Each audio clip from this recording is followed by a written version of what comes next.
teachers in 10 years. Those are too many. We realize we have lost some engineers, about 8 of them, in separate attacks this year. We have also lost approximately 30 officers of the National Police Service and the Kenya Defence Forces in that general area. We must arrest the situation, and we are determined. I give you and the country hope that we'll get the situation right in the coming weeks and months, and Northeastern will enjoy peace and tranquility than before, and in the same standard as other parts of Kenya. Thank you. Thank you, Waziri. I think members, we are through with our discussion. And Waziri, I want to note, to bring to your attention that this committee over the years have actually influenced the policy direction on teacher management in Northeastern region, more so on security matters. And the current happenings will actually also influence our decision on how to handle teacher management and policy directions on Northeastern, especially in regard to how Teacher Service Commission is handling the teacher recruitment, the teacher security, the teacher management, and even going forward on how we'll handle even the training of the locals to the teaching service. So Waziri, your participation here is, your input is quite critical to this committee. It is critical to even ensuring that the whole region stabilizes in terms of education matters like the rest of the Republic. So I want to thank you so much, and I would just want to ask you one issue that you will provide this committee with actually some... the issue of why, terror uses an ideology. One of the ideology angles of terror is religion.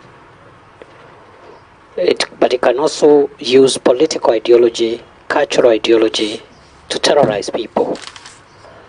Because Chair, you asked me why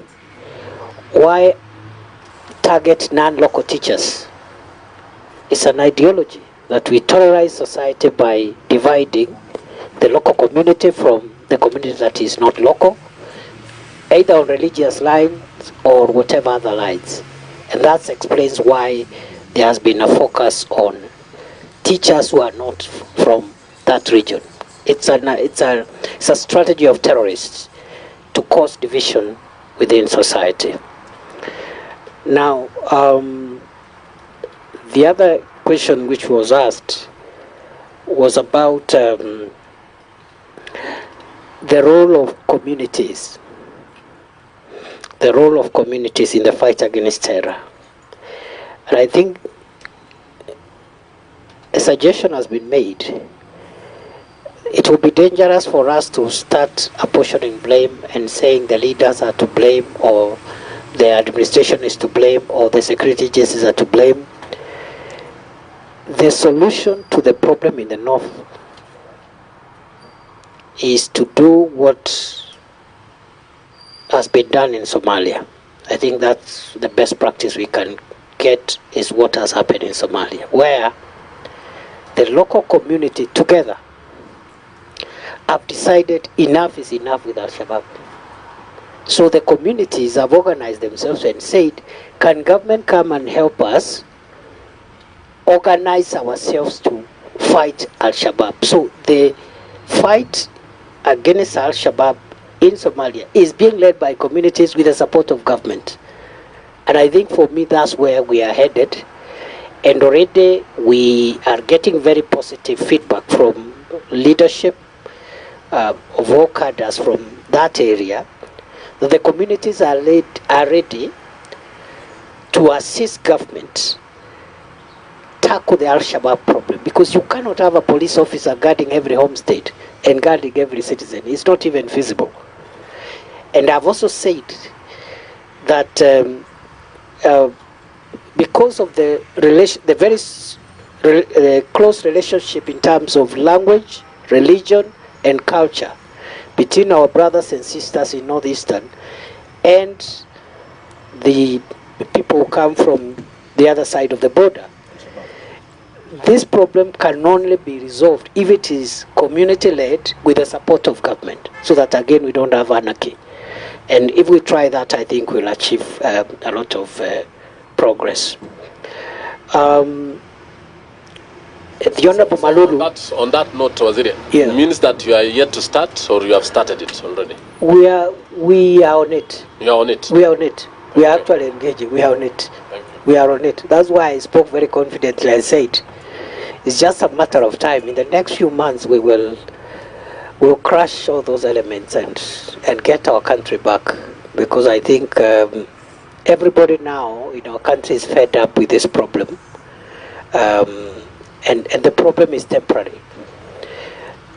Chair and members, I think there was also a question about other teachers who were affected in the last attack.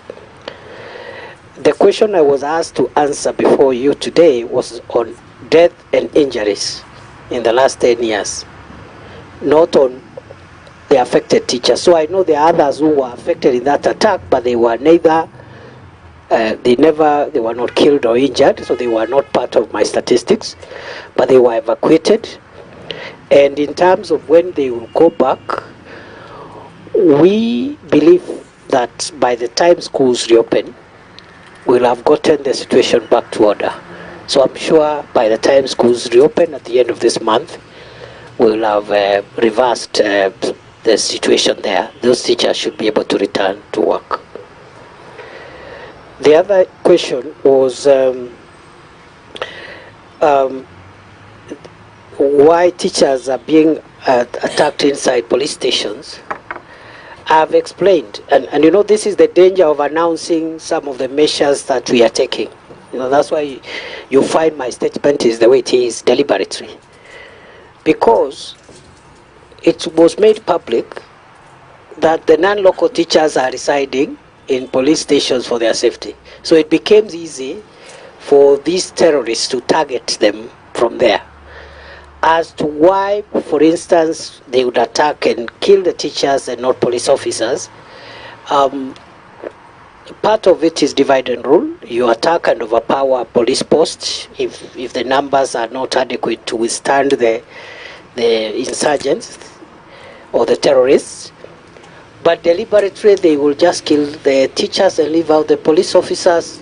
You know, it's up to them. You can't tell a terrorist you must kill everybody. It's their way of doing things. Because those deaths are terror-driven and they are supposed to communicate a certain message.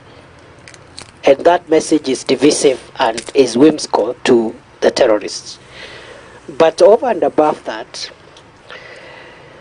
I have said that because of the changing nature of tactics, most of the teachers actually have been killed while traveling. The ones that have been killed inside police stations are a few in the last few years.